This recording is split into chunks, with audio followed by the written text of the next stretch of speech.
Aku mau mulai hari ini kita karena worship itu dan ada kesaksian aku akan potong banyak dari khotbah. Tapi mulai hari ini dengan satu frasa. With knowledge comes change. Dengan yang hikmat yang baru ada perubahan. Contoh. Di sini banyak babi ya, makan banyak babi. Kemarin yang tahun lalu kita ada yayasan, kita ada yang satu yang kita kasih sembako dan ada yang doctor check up ya untuk yang orang-orang di desa kita. Waktu di doctor check up itu hanya cek yang blood pressure, cek apa lagi? Kolesterol sama gula darah ya. Waktu itu semua orang sudah selesai, ya gitu-gitu. Dokter lagi yang mau packing. Dan istri bilang ke aku, yuk cek gula darah. Oke, jadi aku cek gula darah ya. Hanya gula darah aku yang cek. Waktu mereka cek, itu semua oke. Abis itu, Ruth bilang ke aku, kalau gak salah yang langsung atau abis itu aku lupa. Dia bilang, aku harus cek kolesterol. Karena dia takut kolesterol yang tinggi. Banyak babi di sini, gitu-gitu, kolesterol yang tinggi ya. Kamu takut? Masih takut gak? Enggak takut. Namanya Yesus Kristus ya. Percaya. Tapi contoh, kalau sudah cek dokter, sudah cek kolesterol, dan kolesterol yang tinggi, apa yang lanjut? Kamu tanya, dokter, harus gimana? Ada obat atau harus berubah yang makanan atau gitu-gitu ya, betul? Harus ada yang cek. Kita cek. Kalau aku bawa yang timbang di sini, kalau kita cek yang berat badannya dan itu yang terlalu, kalian jangan lihat. Kalau itu terlalu tinggi, pasti kita harus berubah. Ada perubahan harus terjadi. With knowledge comes change. When we know, kalau kita sudah tahu, kita harus berubah. Betul? Kalau gak ada perubahan, itu yang artinya bodoh. You know that there needs to be change. Anda tahu yang harus berubah, tapi gak ada perubahan. Bulan ini tentang yang teachable spirit, yang kita minta Roh Kudus datang dan ajaran kita. Banyak kali kita datang ke ibadah, kita belajar, ada sharing dari pastor, ada sharing dari yang lain-lain. Kita dengar tapi gak ada perubahan. Kita ada knowledge tapi no change. Harus ada knowledge dan change untuk kita semua. Contoh, kita buka yang Ibrani 12 ayat 1. Ibrani ayat 12 ayat 1 artinya ini. Karena kita baca bersama. 1, 2, 3.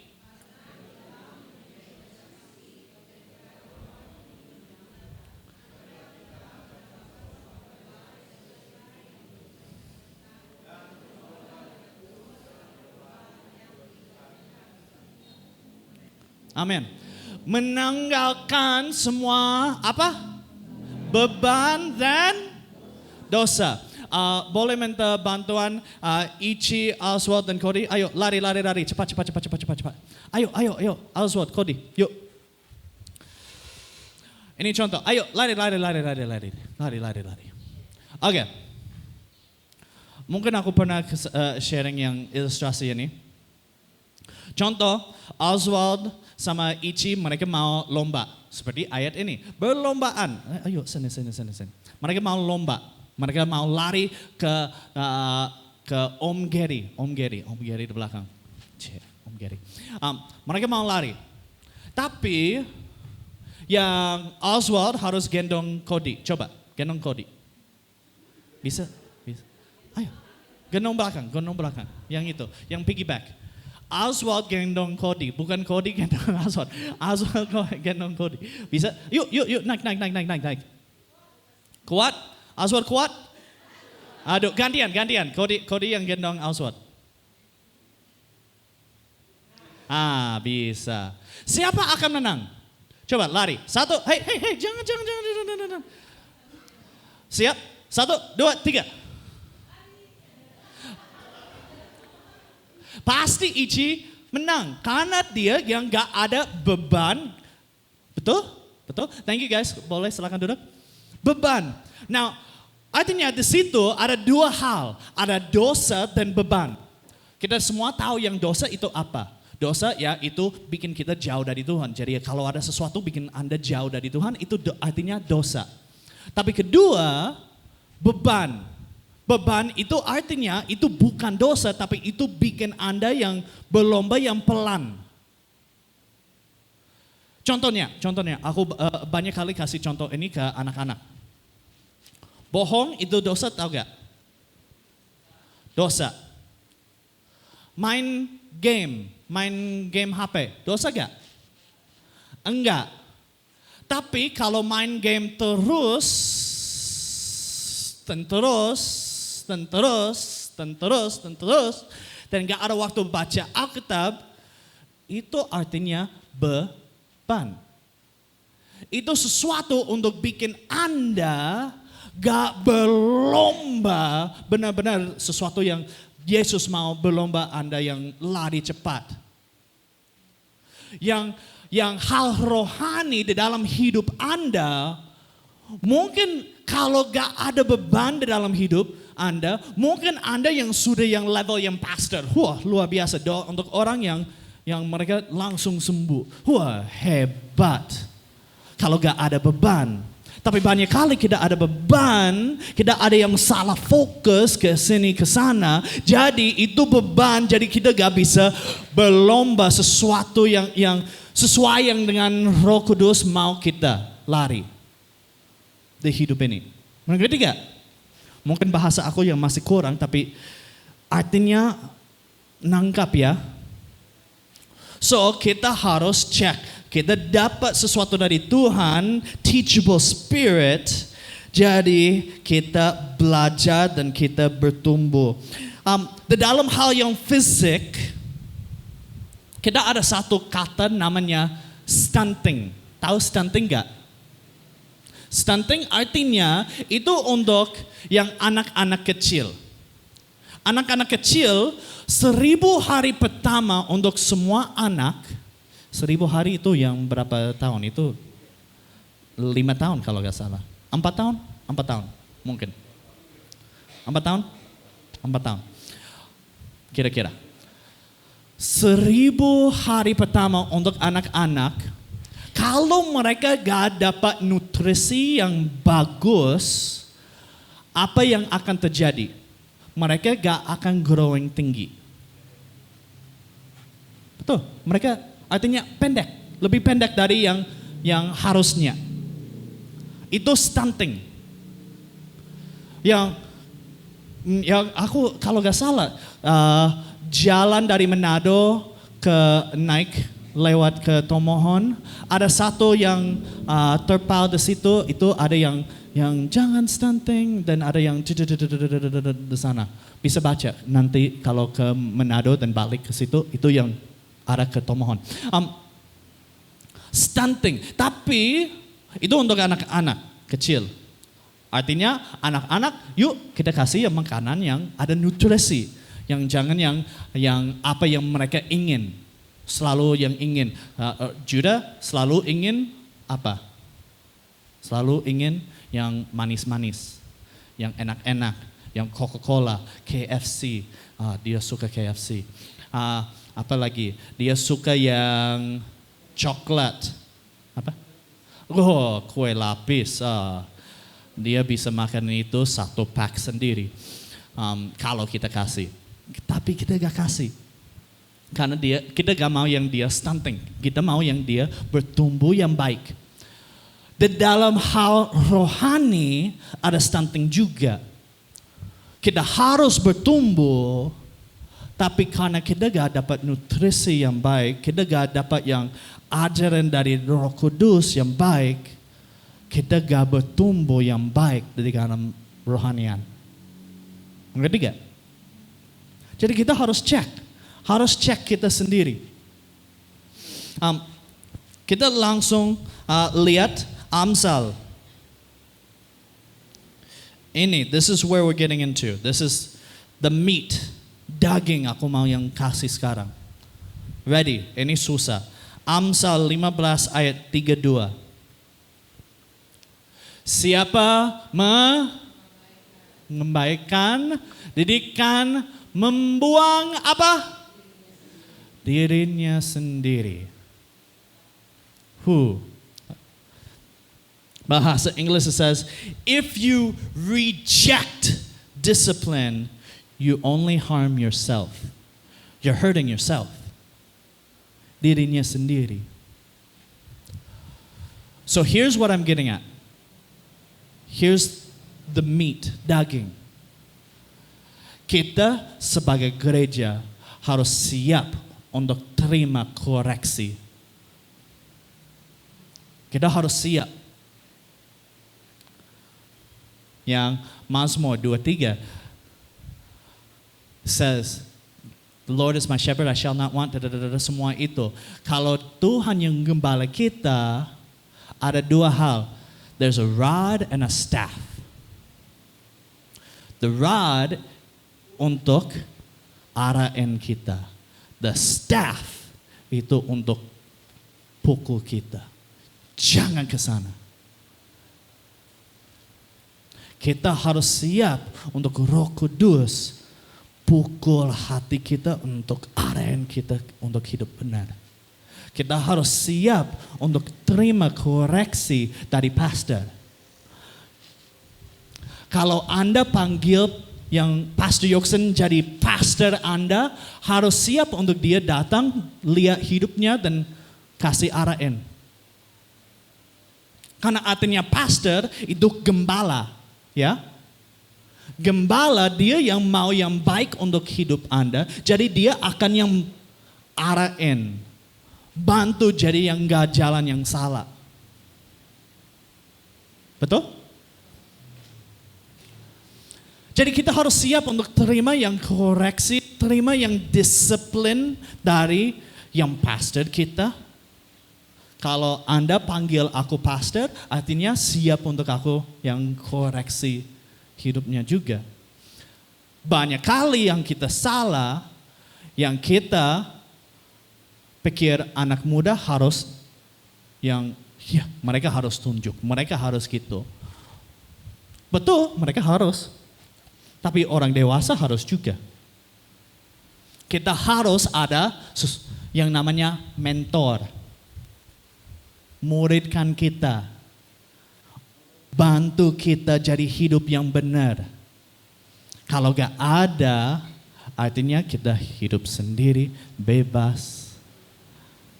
Gak ada orang untuk bantu kita hidup yang benar. So, apa kita butuh untuk kita yang bisa terima begini? Bisa terima rejection, rebuke. Rebuke bahasa Indonesia apa? Hah? Rebuke. Hah? Teguran. Rebuke, correction, discipline, teguran. Gitu. Apa kita butuh untuk itu terjadi? Kita harus ada rendah hati. Harus ada. Yang kita baca satu ayat lagi sebelum ini. 1 Petrus 5 ayat 5. Likewise, you who are younger, be subject to the elders. Clothe yourself, all of you, with humility toward one another. For God opposes the proud, but gives grace to the humble. Jujur, ada banyak pastor di bumi ini, mereka takut untuk kasih rebuke, untuk kasih koreksi untuk jemaat. Kenapa? Karena ini gereja cukup kecil. Karena contoh, aku kasih correction untuk contoh Vera. Vera bikin anak aku nangis. Aduh, enggak, jangan gitu. Dia bantu. Thank you, Fer. Contoh Aaron. Aku kasih correction untuk Aaron. Banyak kali pastor yang takut untuk kasih correction karena mereka takut Aaron kalau aku kasih correction untuk dia, koreksi untuk dia gak akan datang ke gereja lagi. Karena dia sakit hati sama aku. Banyak pastor takut gitu. Jadi apa yang terjadi? Pastor-pastor yang diam, jemaat yang jalan di dalam dosa gak apa-apa, as long as mereka datang ke ibadah dan kasih persembahan. Banyak pastor takut karena mereka takut orang. Takut yang jemaat akan pergi, gak akan kasih persembahan. Kalau gak ada persembahan, pastor gak bisa makan. Pastor gak bisa bayar listrik, pastor gak bisa. Banyak pastor takut untuk koreksi orang karena takut orang. Kita lihat dua contoh. Pertama, harapan aku yang kita di sini, kita yang jemaat siap untuk terima yang sesuatu dari pastor. Siap. Aku juga. Aku tim pastor, tapi aku udah bawa Pastor Yoksan. Kalau dia lihat sesuatu, aku sudah kasih buka pintu untuk pastor. Pastor boleh.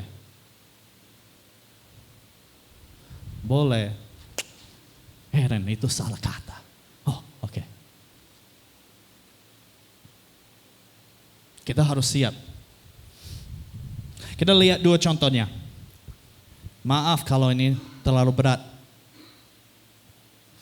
Daud. Semua kita tahu yang cerita Daud ya, sama Bathsheba. Daud lihat Bathsheba lagi mandi. Daud ingin mau bersama Bathsheba, tapi Bathsheba ada suami.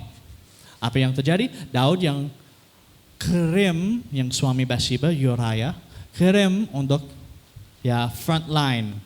Apa namanya itu? Yang untuk di dalam perang. Kirim ke sana, ya ternyata Uriah mati di sana. Daud ambil Bathsheba. Apa yang terjadi? Yang habis itu ada satu nabi nama Nathan datang ke Daud. Kita bisa baca di 2 Samuel kalau mau baca sendiri.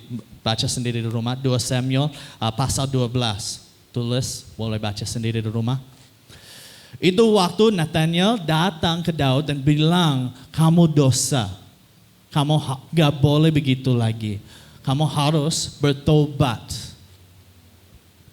Now, di 2 Samuel 12, kita gak lihat yang respons dari Daud. Itu cerita dari Nathaniel. Tapi kita bisa lihat respons dari Daud di Mazmur 51. Mazmur 51 itu cerita yang Daud dari hatinya dia tulis Mazmur 51 habis Nathaniel datang ke dia. Nabi Nathaniel datang koreksi yang untuk Daud kasih nggak boleh. Habis itu Daud baru tulis Mazmur 51. Kita mau baca yang 2 ayat yang ini, 12 sama 13. Sini.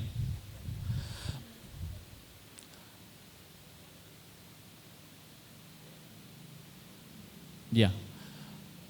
No, bukan ini. Balik. 12 dan 13. Di bahasa Inggris itu ayat 10 dan 11. Bahasa Indonesia 12 dan 13.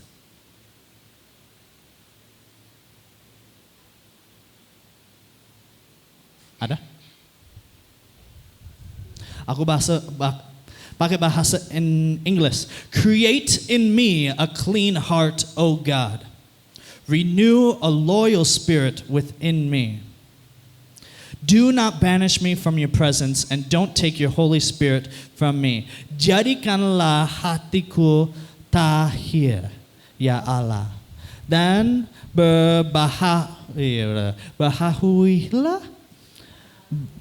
Baitku sudah ada? Masih belum. Baca situ.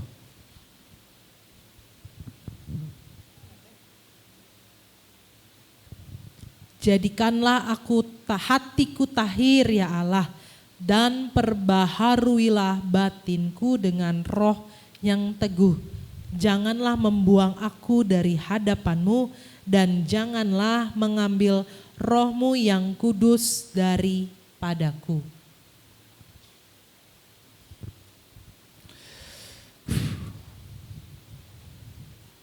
Kalau baca semua yang pasal 51, gak akan lihat Daud bilang, Tuhan, aku gak akan dosa lagi. Gak lihat itu dari Daud. Tapi apa kita lihat dari Daud? Dia minta hadirat Tuhan. Jangan pergi dari aku, karena aku butuh Engkau Tuhan. Aku butuh Engkau Tuhan. Tuhan, ambil semua kerajaan aku. Ambil semua yang duit aku. Ambil semua itu. Aku gak butuh. Aku butuh hadirat Engkau Tuhan. Aku butuh hadirat Engkau Tuhan. Karena di dalam hadirat Tuhan, itu yang tempat untuk kita enggak lakukan berdosa. Di dalam hadirat Tuhan itu caranya untuk kita hidup benar. Karena kita fokus sama Dia. Tapi banyak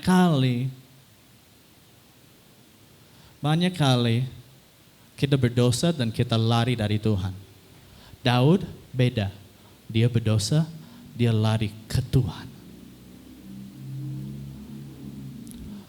Harapan aku setiap minggu kita jemaat, setiap minggu kita lari ke Tuhan.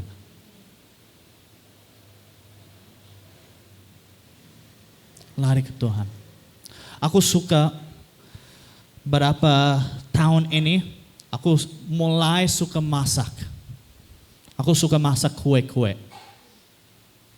Gak gimana-gimana, banana bread, cookie yang kue kering gitu aja, yang kecil-kecil untuk nyemil di rumah gitu aja. Tapi untuk bikin kue aku gak tahu sama sekali. Yang ibu aku dia bukan orang masak, keluarga aku kita bukan keluarga masak, suka masak. Jadi kalau aku mau masak, aku bukannya seperti yang Kak Chris bisa masak semua segala macam. Itu bukan. Aku orang kalau mau masak, aku harus ada resep. Jadi aku belajar, aku baca semua, lihat semua yang butuhan, lihat semua dan aku, oke, taruh ini, taruh itu, oke, mix, nunggu, gitu. Aku belajar dari resep. Aku bukan seperti Ibu Tina juga, Ibu Tina jago, masak kue, enak banget. Brownies yang hebat. Yang aku suka yang Oreo brownie. Karena yang Agustus itu yang ulang tahun aku, Bu. Mau ingatin aja ya. Bulan ini yang ulang tahun juga ya. Tanggal 23 ya. Ya Juda, ya siap. Jangan Bu, maaf ya. Tapi banyak kali yang waktu aku baru mulai masak, ada banyak salah. Aku taruh yang, aku lupa taruh yang, kalau gak salah satu kali aku lupa mau bikin roti banana, pisang, banana bread. Mau bikin itu, aku kalau gak salah aku lupa taruh pisang. Enggak, pisang ada. Langsung ambil dari pohon. Aku lupa taruh telur kalau gak salah. Lupa Pak, taruh telur. Telur itu penting banget. Kalau gak ada telur yang, gimana? Lupa taruh telur. Apa yang terjadi? Yang itu sudah selesai, aku potong. Ini salah ya. Makan, aduh ini gak enak sama sekali. Apa yang aku lakukan? Aku balik ke resep dan aku cek semua. Ini sudah, ini sudah, ini sudah. Hah? Aku harus cek, aku harus balik ke ini. Balik. Easy, balik aja. Ini seperti yang kita sama Tuhan. Kita bikin masalah dan kita makan aja masalah itu. Ya, hidup dengan masalah aja. Itu seperti meme yang untuk anak muda di sini. Yang meme itu yang ada anjing yang duduk di dalam rumah yang lagi berapi, dibakar. Dia duduk dan bilang, ya ini gak apa-apa. Oke, hidup di dalam berapi ini aja. Gak apa-apa. Tahu ya, Rangga. Tapi kalau tahu ada masalah, kita harus lari ke tempat yang untuk kita bisa belajar. Lari, balik ke Tuhan, balik ke Alkitab, belajar, kita bersama belajar. Yang di mana yang aku salah, di mana yang aku yang harus belajar. Baca setiap hari. Baca yang Amsal setiap hari bisa baca yang satu Amsal. Itu yang Amsal ada 31 yang pasal setiap hari. Ini tanggal 11, baca Amsal 11. Besok Amsal 12, baca Amsal 12. Itu untuk kita belajar hidup yang baik. Jangan yang hidup yang ya lepas tangan sebenarnya.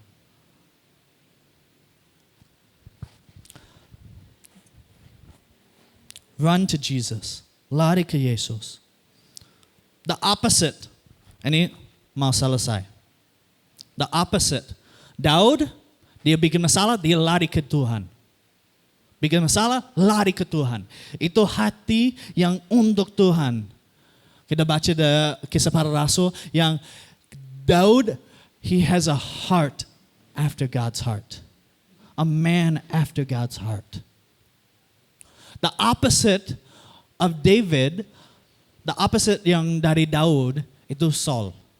Saul dia raja sebelum Daud. Now Saul, kalau baca yang kisahnya, Saul dia opposite. Dia bikin masalah, dia tunjuk orang lain. Tapi itu masalah dia sendiri.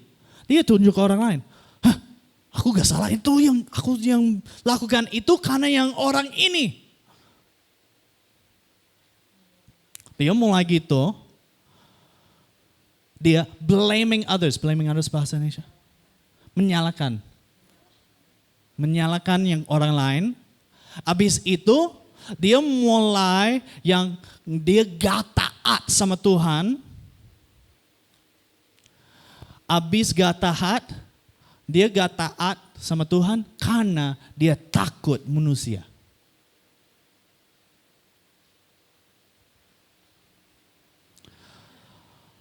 Habis semua itu apa yang terjadi? Dia ada pride di hatinya. Dia gak mau terima yang koreksi. Yang Samuel datang ke Raja Saul. Bilang, kamu yang berdosa. Kamu yang ini. Apa yang Samuel bilang? Bukan aku. Bukan salah aku. Dia gak terima. Apa yang terjadi? Kalau baca, dua hal yang terjadi. Satu, kalau baca yang 1 Samuel yang 13 ayat 13 dan 14. Sebenarnya Tuhan bikin janji sama Saul. Jadi yang lineage dia, yang anak-anak dia akan raja juga selama-lamanya.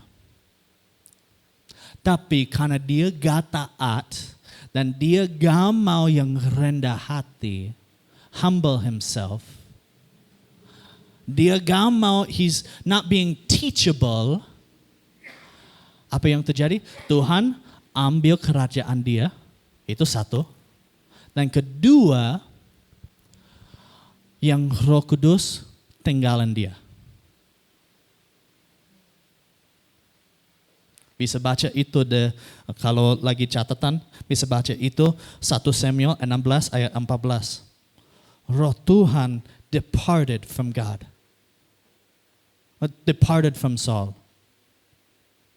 Tinggalan dia. Jadi apa yang kita butuh? Kita butuh rendah hati. Mau teachable, mau growing, nggak mau yang stunting di dalam hal rohani. Kita harus rendah hati, belajar. Go low. Siap hati untuk belajar sesuatu baru. Dari Tuhan sendiri. Dari Roh Kudus. Itu satu. Tapi siapin hati dan siapin pikiran untuk terima koreksi dari pastor.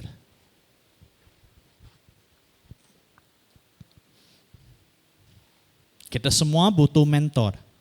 Semua kita butuh mentor. Butuh orang untuk koreksian kita.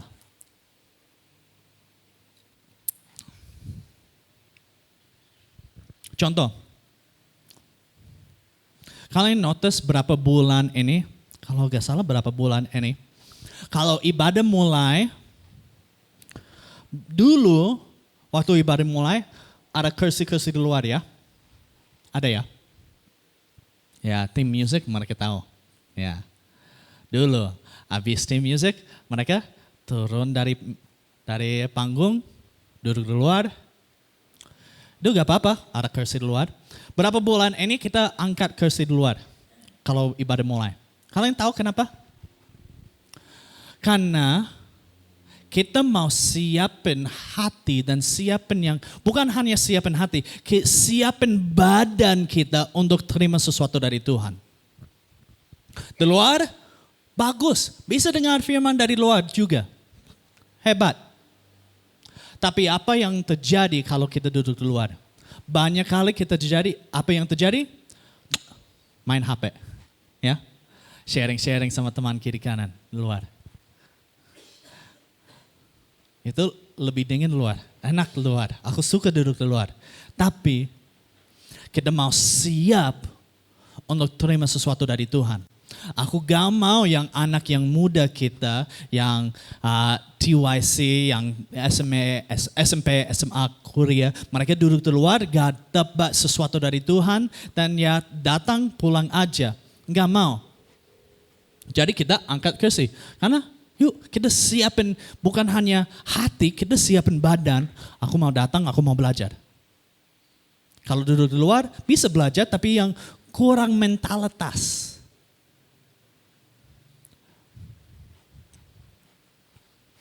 Contoh. Kalau lagi di sekolah, lagi capek, lagi ngantuk. Kalau duduk dengan kepala di meja, harus belajar waktu di sekolah, tapi kalau taruh kepala di meja, apa yang terjadi? Kamu sudah siapin badannya untuk tidur. Akan tidur, semua itu nggak belajar. Kalau kita di gereja, lagi ngantuk, jangan duduk di belakang dan jangan duduk enak. Kalau datang ke gereja, jangan duduk enak. Kalau lagi ngantuk, berdiri, boleh berdiri. Jangan duduk yang, aku tahu yang Ivan, yang kalau tangan begini, leher bisa yang gitu dan enak ya, bisa tidur begitu. Kalau ngantuk, duduk di ujung, jadi gak bisa yang nyindir, gak bisa laying back. Juga siapin hati, siapin pikiran.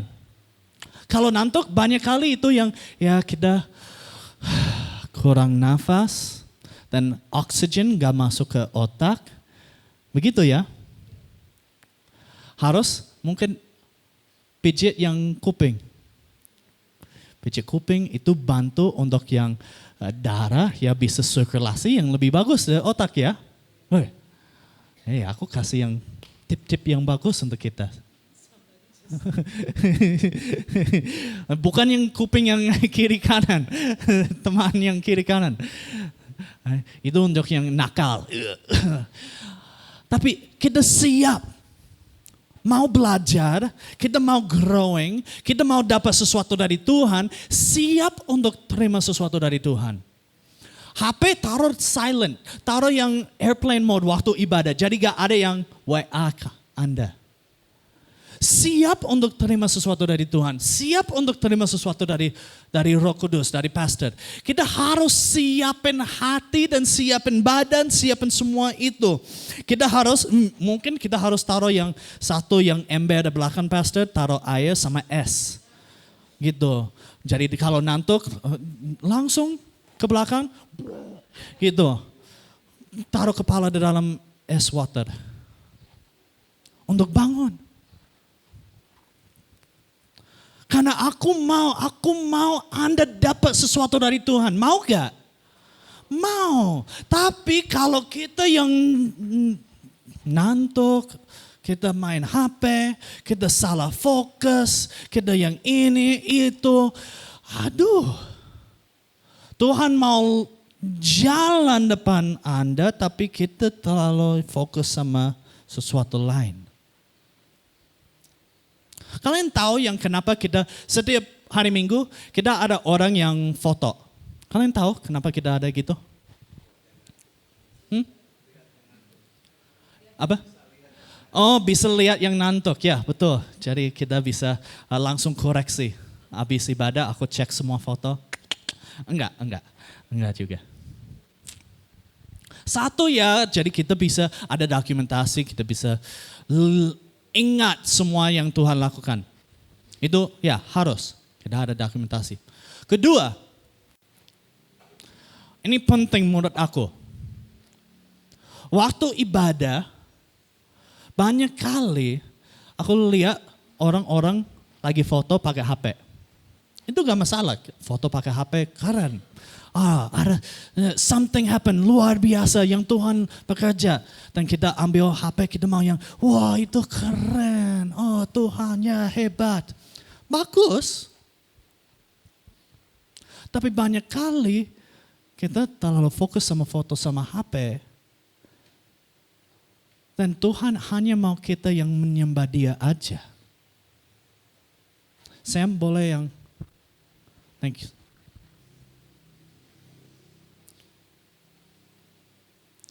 Kita ambil satu orang foto setiap minggu, jadi Anda bisa enjoy the presence of God. Gak harus fokus sama HP sama sekali. Gak harus fotoin yang pastor yang keren atau ya, pastor yang keren, bukan aku, pastor yang keren.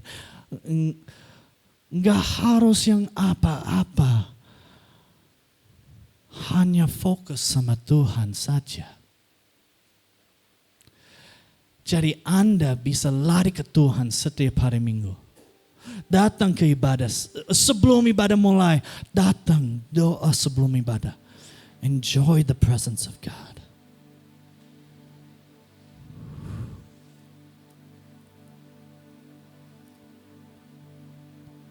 Kalau ada sesuatu yang pastor lagi bilang di dalam khotbah, banyak kali kita mau ambil videonya, gak usah. Nanti kita upload ini di YouTube aja, bisa ambil dari itu. Setiap minggu itu kita namanya Super Sunday. Artinya aku mau lihat sesuatu supernatural terjadi di sini. Setiap hari Minggu.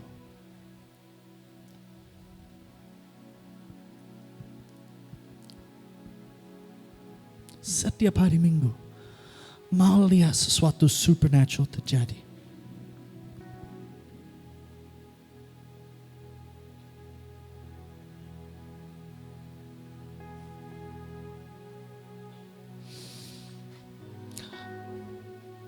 Untuk tutup semua, ingin nih, ada pertanyaan. Kita seperti Daud, Raja Daud, atau Raja Saul? Kita semua ada dosa. Tapi Anda lari ke Tuhan atau lari dari Tuhan?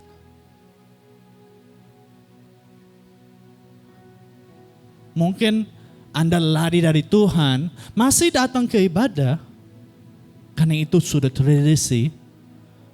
Mungkin Anda masih lari dari Tuhan di hatinya. Tuhan mau ajaran sesuatu.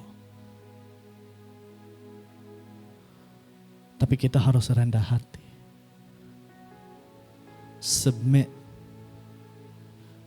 to what God wants to do.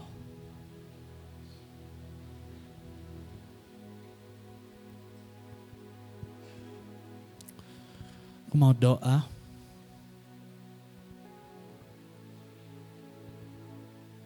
Jadi kita semua lari ke Tuhan.